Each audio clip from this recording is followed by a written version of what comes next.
السلام علیکم. پروگرام ظاہری باتیں کے ساتھ میں ہوں آپ کا میزبان ظاہر محمود. خواتین و حضرات, آج کے اس پروگرام میں ہم بات کریں گے کہ پاکستان میں رائج نظام تعلیم میں کون سی خامیاں پائی جاتی ہیں اور انگریزی میڈیم سلیبس کی وجہ سے ہماری شرح خواندگی پہ کیا اثرات مرتب ہوتے ہیں. ناظرین, اس موضوع پر گفتگو کرنے کے لیے ہمارے ساتھ موجود ہیں ایک معروف ماہر تعلیم اور short story writer madam Fatima Batool, جو پاکستان ٹوڈے اور دا نیوز میں باقاعدگی سے لکھتی آ رہی ہیں اور منسٹری آف ڈیفنس کے ساتھ بطور ٹیچر, بطور لیکچرر جو ہیں وہ کام کر رہی ہیں, وہاں پر پڑھا رہی ہیں. پریکٹیکل کام ہے ان کے پاس اس فیلڈ کے حوالے سے. ہم ان سے بات کریں گے اور جانیں گے کہ ہمارے نظام تعلیم میں کون سی خامیاں جو ہیں وہ پائی جاتی ہیں. السلام علیکم میڈم, بہت شکریہ تشریف لانے کے لیے.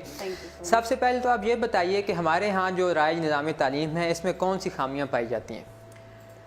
ہمارا نظام تعلیم تقریباً 2,60,903 تعلیمی اداروں پر مشتمل ہے, جس میں 14 ملین طالب علم پائے جاتے ہیں اور تقریباً 1.5 ملین اساتذہ کرام موجود ہیں.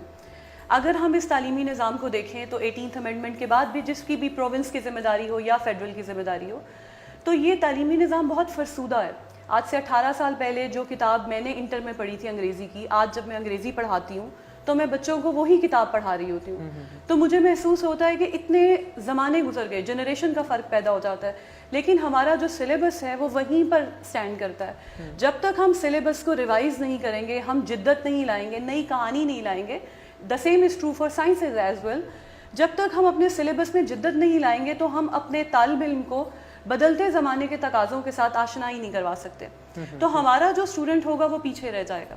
اچھا, اگر ہم سلیبس سے آگے چلیں تو ایک بہت بڑا مسئلہ جو میں نے ایک استاد کی حیثیت سے محسوس کیا وہ یہ تھا کہ میں گورنمنٹ کالج گئی, وہاں پہ میں پنجاب یونیورسٹی گئی, میں ایجوکیشن یونیورسٹی گئی, میں نے حتیٰ کہ منسٹری آف ڈیفنس جوائن کی ایز اسسٹنٹ پروفیسر.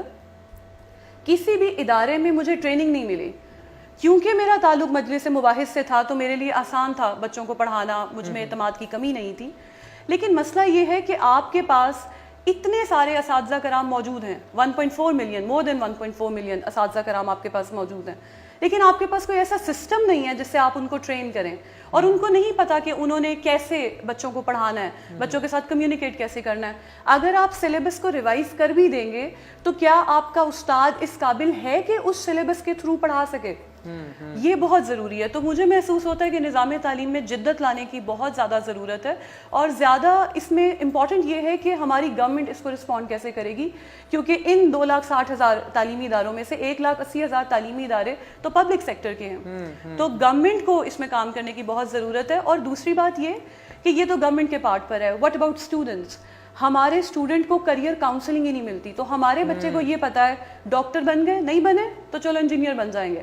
اچھا, ڈاکٹر انجینئر بن گئے تو ہم CSS کر لیں گے. ہمارے بچے کو پتہ ہی نہیں کہ ایپٹیچیوڈ نام کی کوئی چیز ہوتی ہے. تو تعلیمی نظام کے ساتھ ساتھ ہمیں بچے کی کاؤنسلنگ کرنی پڑے گی, تھوڑی سی اویئرنیس کریٹ کرنے کی ضرورت ہے تاکہ والدین کو بھی سمجھ آئے کہ بچوں کو کس فیلڈ میں بھیجنا ہے. اچھا میڈم, یہ تو آپ نے بڑی خوب باتیں کہی ہیں. یہ جو انگریزی میڈیم ہمارا ایک عرصہ دراز سے بحث چلتی آ رہی ہے کہ ہمیں اردو زبان میں پڑھانا چاہیے, ہمیں انگریزی میڈیم میں پڑھانا چاہیے, تو کیا انگریزی میڈیم میں سلیبس پڑھانے کی وجہ سے ہمارے ہاں جو شرح خواندگی ہے وہ متاثر ہو رہی ہے؟ دیکھیں, شرح خواندگی کا تو کوئی تعلق نہیں ہے کہ آپ ایجوکیشن کے ساتھ, کیونکہ اگر آپ نے ناظرہ قرآن بھی پڑھا ہوا ہے تو آپ لکھ پڑھ سکتے ہیں, ٹھیک ہے. تو شرح خواندگی کی تو ریکوائرمنٹ یہ ہے کہ آپ اپنا نام لکھ لیں. میں فے لکھ لوں تو میں لٹریٹ ہوں. دوسری بات یہ کہ مجھے یہ لگتا ہے کہ اب اتنا عرصہ گزر گیا ہے کہ ہمیں انگریزی کے لیے ہمارے دل میں جو سینٹیمنٹس ہیں نا, ہمیں وہ ریوائز کرنے کی ضرورت ہے. کیونکہ اگر آپ مادری زبان کی بات کریں گے تو وہ مادری زبان کون سی ہوگی؟ کیونکہ پنجاب کی پاپولیشن سب سے زیادہ ہے تو آپ پنجابی زبان میں تعلیم دیں گے, یا آپ ہر صوبے میں پنجابی, سندھی, پشتو, بلوچی زبان میں دیں گے؟ آپ کریں گے کیا؟ ٹھیک ہے. دوسری بات یہ کہ آپ اردو کو تو نظام تعلیم میں نہیں لا سکتے کہ آپ کہیں کہ ساری ایجوکیشن اردو میں دینی ہے, کیونکہ آپ کی جو میجورٹی پاپولیشن ہے وہ اردو اس کو سمجھ نہیں آتی ہے. پھر مسئلہ یہ رہتا ہے کہ اگر آپ اپنی ریجنل لینگویج میں تعلیم دیتے ہیں تو اس میں بھی تو آپ کو فرق نظر آتا ہے. اب میں پڑھاتی ہوں تو سندھی کے سندھ سے بچے آتے ہیں, وہ سندھی زبان میں پڑھتے ہیں. مجھے نہیں پتا, کیونکہ میں نے ریسرچ نہیں کی, کہ سندھی زبان اس کی وجہ ہے یا کوئی اور فیکٹرز بھی اس میں شامل ہیں, لیکن مجھے محسوس ہوتا ہے کہ ان کی جو ایجوکیشن ہے اس کا بہت زیادہ فرق ہے ایون خیبر پختونخوا کے بچوں کے ساتھ. تو پنجاب کے ساتھ تو میں اس کو کمپیئر ہی نہیں کروں گی. تو ہو سکتا ہے کہ اس کی ایک وجہ یہ ہو کہ آپ سندھی زبان میں بچوں کو تعلیم دے رہے ہیں, ٹھیک ہے, اس پہ ہم ریسرچ کر سکتے ہیں تو ہمیں زیادہ بہتر سمجھ آئے گا. دوسری بات یہ کہ جہاں تک انگریزی زبان کا تعلق ہے تو ہم چائنا سے کسی بھی طور آگے نہیں ہیں, لیکن ہم ایک بات کہہ سکتے ہیں کہ ہمیں اتنی انگریزی آتی ہے جتنی چائنیز کو نہیں آتی, ٹھیک ہے, اور انگریزی جو ہے وہ لنگوا فرینکا ہے. تو جب ہم گلوبل ولیج میں زندہ ہیں تو اس میں برائی کیا ہے کہ ہم انگریزی زبان کو سیکھیں, اور اب اتنے سال گزر گئے کہ ہم اس کو ریپلیس نہیں کر سکتے. صحیح ہوگا. بہتر یہ ہے کہ ہم اس کو انڈورس کریں, اس کو ایز اے بلیسنگ لیں اور اس کو آگے لے کے چلیں, بجائے اس کے کہ ہم سوچیں کہ ہم اس سے کچھ کر نہیں سکتے. مجھے لگتا ہے کہ اپرچونٹی زیادہ ملتی ہے. اب میں نے مختلف اداروں میں پڑھایا تو میرے بچے اسٹوڈنٹس جو تھے, جب انہیں کوئی بات نہیں سمجھ آتی وہ یوٹیوب پہ جاتے ہیں, وہ گوگل پہ جاتے ہیں, وہ آڈیو لیکچرز نکالتے ہیں, ویڈیو لیکچرز نکالتے ہیں, وہ اس چیز کو سنتے ہیں and they understand everything. So مجھے فیل ہوتا ہے کہ انگریزی زبان کے فوائد بھی ہیں, تھوڑا مشکل ہے, لیکن اگر آپ ایک دفعہ بیسکس کو لرن کر لیتے ہیں تو اتنی بڑی پرابلم نہیں ہے. اب ہمیں انگریزی زبان کے ساتھ جو اتنا پرانا تعصب ہے اس کو ختم کرنے کی ضرورت ہے. تو آپ کو کیا لگتا ہے کہ جو ایک سے زائد تعلیمی نظام ہمارے یہاں رائج ہے, مدرسوں میں اور سسٹم پڑھایا جاتا ہے, اے اور او لیول کے تحت جو ہے وہ اور سلیبس پڑھایا جاتا ہے, یونیورسٹیز اور کالجوں میں اور سلیبس پڑھایا جاتا ہے, تو کیا یہ بھی ہمارے معاشرتی اسٹرکچر کو متاثر کر رہا ہے؟ وہ تو کرتا ہے, لازمی کرتا ہے, ٹھیک ہے, لیکن ہمیں یہ بھی دیکھنا پڑے گا کہ اگر ایک طرف ہمارا بورڈ سے نکلنے والا انٹرمیڈیٹ والا بچہ, میٹرک والا بچہ یہ محسوس کرتا ہے کہ اس نے او اے لیولز نہیں کیا, تو وہ او اے لیولز والا بچہ بھی انٹر آ کے کرتا ہے کیونکہ اس کو ڈاکٹر انجینئر بننا ہے. یہ فرق ظاہر کہیں نہ کہیں ہمارے معاشرے میں موجود ہے, لیکن مجھے ذاتی طور پہ یہ لگتا ہے کہ ہماری یوتھ میں اتنا پوٹینشیل ہے کہ اگر ہم ان چیزوں کو وجہ بنانے لگ جائیں گے نا کہ ہمارا بچہ اس وجہ سے یہ نہیں کر سکتا یا ہمارے معاشرے میں تعصب اس وجہ سے ہے, تو یہ غلط ہوگا. کیونکہ اگر ہمارا ایجوکیشن سسٹم فیل ہے تو اس کی وجہ یہ نہیں ہے کہ او اے لیولز ہے, اور اس کی وجہ یہ نہیں کہ انٹر ہے, کیونکہ کوئی اور وجہ ہے. مے بی ایجوکیشن جو ہے وہ ہمارے بچے کو یہ نہیں سکھاتی کہ زندہ کیسے رہتے ہیں, ہمارے بچے کو یہ نہیں سکھاتی کہ زندگی میں انٹرٹینمنٹ کیا ہوتی ہے, زندگی کو انجوائے کرنا بھی تو ایک فن ہے نا. تو ہماری ایجوکیشن کا تعلق ہے بریڈ اینڈ بٹر کے ساتھ. تو اگر میں کوئی بھی ایسا کام کروں گی, مطلب میں پڑھنا چاہتی ہوں, میں آرٹس پڑھنا چاہتی ہوں, لیکن اس میں ایک اسپیسیفک پوزیشن نہیں ہے جس میں میں پہنچ سکتی ہوں, تو میرے ماں باپ کو اپریہینشنز ہوں گی, ٹھیک ہے. سو مجھے ذاتی طور پہ یہ لگتا ہے کہ ہمیں معاشرے میں ایجوکیشن کا جو ہم نے ایک دائرہ کار بنایا نا اس کو بدلنے کی ضرورت ہے.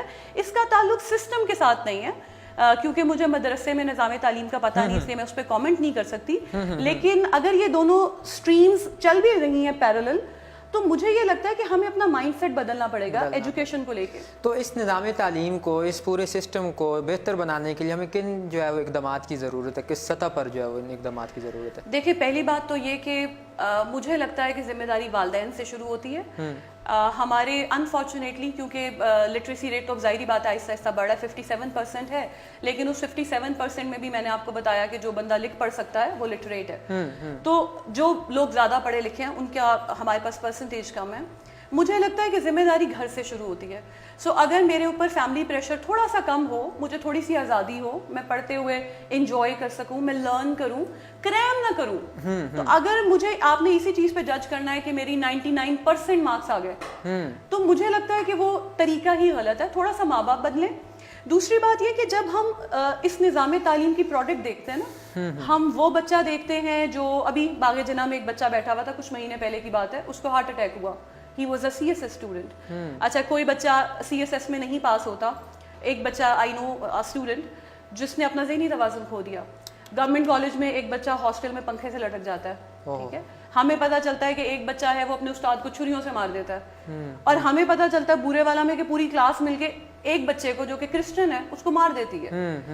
اچھا, یہ سب کچھ اس ایجوکیشن سیکٹر کے اندر ہو رہا ہے, تو ایسا کیوں ہو رہا ہے؟ کہیں ایسا تو نہیں ہے کہ ہمارا نظام تعلیم ہمارے دماغ کو کھولنے کے بجائے ہمارے دماغ کو بند کر رہا ہے؟ And mind you, teachers have played a role in it, ٹھیک ہے. تو اس ڈپریشن کو بڑھانے میں جہاں آپ کا ایجوکیشن سسٹم تھا وہیں آپ کے اساتذہ تھے, وہیں آپ کے پیرنٹس بھی تھے.